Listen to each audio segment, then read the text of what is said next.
Hello Sagittarius, Sun, Moon, Rising, and Venus signs. Kamusta kayo? Sana po'y nasa mabuti kayo ang kalagayan. Welcome back po sa Star Tarot. At kung bago kayo dito, welcome din po kayo. Please subscribe, like, share my videos, and leave me a comment kung nakaresonate po kayo. Thank you. So, first card ni Sagittarius, we have the Five of Wands. Ayan. So, si Five of Wands, this is, pwedeng pwedeng merong competition dito, pwedeng merong rivalry, no? So, pwedeng related dito sa trabaho, or pwedeng sa pamilya, kasi sa pamilya din, minsan meron ding rivalry, diba? Pwede rin na may competition. Baka meron kayong sinalihan or sasalihan competition. So, pwedeng ganun din ang ganap dyan. So, we have lovers. Baka yung competition na to is related sa relationship, no? Baka meron kayong, kunyari, baka meron kayong nililigawan at ang nililigawan ninyo, baka marami din siyang iba pang manliligaw, no? So, the competition is there. Or, pwedeng, kasi ito, tignan mo, maaring magjowa na kayo ng person mo, pero maaring meron pang, baka merong may iba pang nagkakagusto sa'yo, at kaya pwedeng minamasdan ng taong ito kayo, at baka tinitignan-tignan kung paano kayang gagawin ko para masabotahe yung relationship ninyo.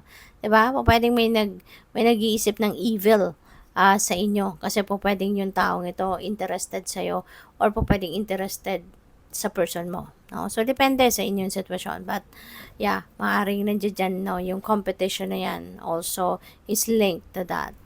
So, what else? We have Page of Wands. Meron mga magagandang balita dito na dadating, no? Ang mga balitang ito naman related, no, sa pwedeng opportunity, pwedeng pagkakakitaan, pwedeng magiging trabaho mo, or magiging career mo, or magiging business mo, no? And related naman ito sa creativity ninyo, no? Or pwede rin naman na yung opportunity na to might require you to use your creative mind dito, 'di ba? Pwedeng ganon. So, what else? We have King of Cups. Maybe you're going to be dealing with the energy of, with the King of Cups. Pwedeng, maaring meron kayong kakausapin dito na katulad ng ni King of Cups na very friendly, very friendly, maaring emotionally matured person, or pwedeng matured by age na din, kasi medyo may edad na ang itsura ni King of Cups. So, pwedeng you're going to be consulting that person, no? Regarding sa kung ano man. Pwedeng magpapa-advise ka kung meron kayong ganitong sitwasyon, diba? So, pwedeng ganun. Or pwedeng you're going to be dealing with water sign, Cancer, Scorpio, Pisces, no? Pwedeng ganun din ang ganap. Or baka kayo, no, ang mag-i-embody ng energy ni King of Cups, na kayo yung mas magiging sensitive ngayon, intuitive ngayon, you're going to be more friendly, you're going to be more mabait sa ngayon, yung ganon, matulungin, compassionate, yung ganon, no? So, what else?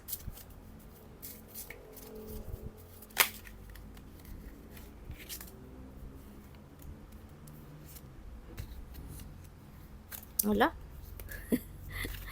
Ayan. So, tignan natin kung ano pa ang mga kaganapan dito for Sagittarius. So, finances, maaaring you're going to be paying attention more on your finances. Baka matututo ka ngayon, or alam mo yun, mag-ano ka ngayon, magiging mas maingat ngayon sa pag-budget, or magiging stricto ka ngayon sa inyong paghahawak ng inyong pera, no? Take the next step now. Maaaring meron kang plano, meron kang gustong gawin. So, kung ano man yung pinaplano mo, iniimbitahan ka na ngayon ng spirit, or pinupush ka na niya na gawin mo na, magsimula ka na ng first step dyan, no? Gawan mo na ng paraan, kumbaga.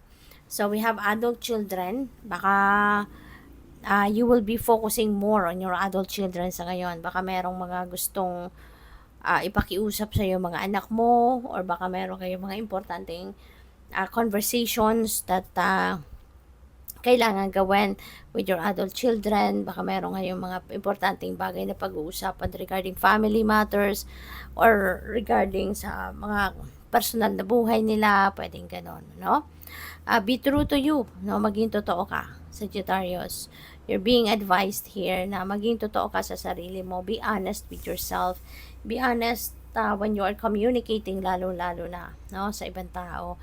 Kung ano man tong iniisip mo, ano man tong pinaplano mo, ilabas mo, no? Isabihin mo yung totoo. Kung ano yung nilalaman ng isip mo, ano yung nilalaman ng damdamin mo. Express them para na maging malinaw din, ano, sa mga tao kung ano ang dapat nilang malaman from you or ano yung dapat mong ipaalam sa kanila, no? Maging totoo ka sa pagsasabi ng kung ano yung mga kailangan mong sabihin talaga. Okay? Kasi importante, no, na maging honest ka din sa sarili mo kasi para na makapag-attract ka din ng mga tao na magiging honest din sa'yo. Kasi kung wala ka ding honesty, hindi ka magiging honest sa sarili mo, so how can you expect other people to be honest din sa'yo, 'di ba? Kaya importante na sa sarili mo muna magsisimula ang lahat, 'di ba? So, good luck. Thank you for watching. Love and light. Namaste.